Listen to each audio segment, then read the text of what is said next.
ये जो has have had है, सॉरी ये जो हैज हैव हैड है, अब बताओ कि ये ऑक्सिलरी का काम, अभी मैंने वर्ब का बी फॉर्म्स करवा दिया, अब बताओ कि ये जो हैज हैव हैड है ये ऑक्सिलरी का काम करता है या मेन वर्ब का? किसका काम करता है? हाँ तो बताओ ये क्या है? ये हैज हैव हैड वाक्य में ऑक्सिलरी का भी काम कर सकता है और has have had main verb का भी काम कर सकता है, दोनों। अब मैंने लिखा I have a book and then I write I have to do the work, yeah, I have done the work,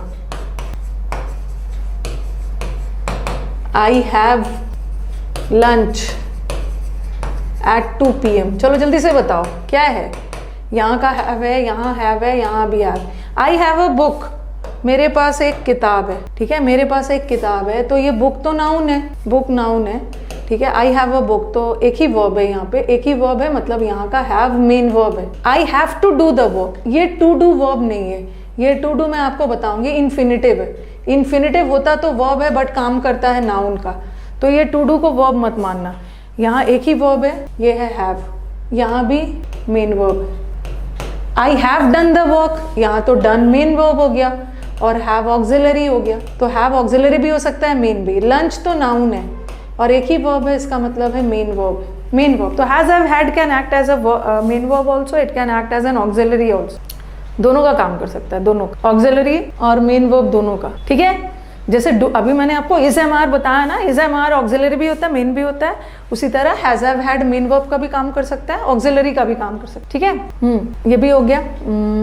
चलो अब इसके साथ क्या क्या फॉर्म्स आता है। अगर has have had main verb का काम कर रहा है ना, तो उसके साथ कोई दूसरा वर्ब तो आएगा नहीं, क्योंकि वो खुद ही में मेन वर्ब का काम कर रहा है। लेकिन अगर वाक्य में हैज हैव हैड ऑक्सिलरी का काम कर रहा है, तो उसके साथ V3 लगाओगे ना, ही हैज बीन एब्सेंट, फिर मैंने लिखा he has done the work या he has written the essay, ये तो इजी है, he has written the essay. फिर लिखा, अगर मैं पैसिव भी बनाती हूँ, he has been given a book, उसको एक बुक दी गई। ऊपर का दोनों सेंटेंस तो एक्टिव था, ओके, ऊपर का दोनों सेंटेंस तो एक्टिव था, नीचे वाला पैसिव है, ठीक है, नीचे वाला पैसिव है। He has been absent active है, he has written an essay active है, चाहे एक्टिव हो या पैसिव हो। देखो हैज के बाद बीन बी का ही फॉर्म है, जो थर्ड फॉर्म, ये देखो यहाँ भी रिटन भी इसका थर्ड फॉर्म है। ही हैज बीन, हैज के बाद तो बीन आ गया ना, थर्ड फॉर्म, और फिर इस बीन के बाद अगर आईएनजी आ रहा है तो एक्टिव, अगर इस बीन के बाद थर्ड फॉर्म आ रहा है तो पैसिव,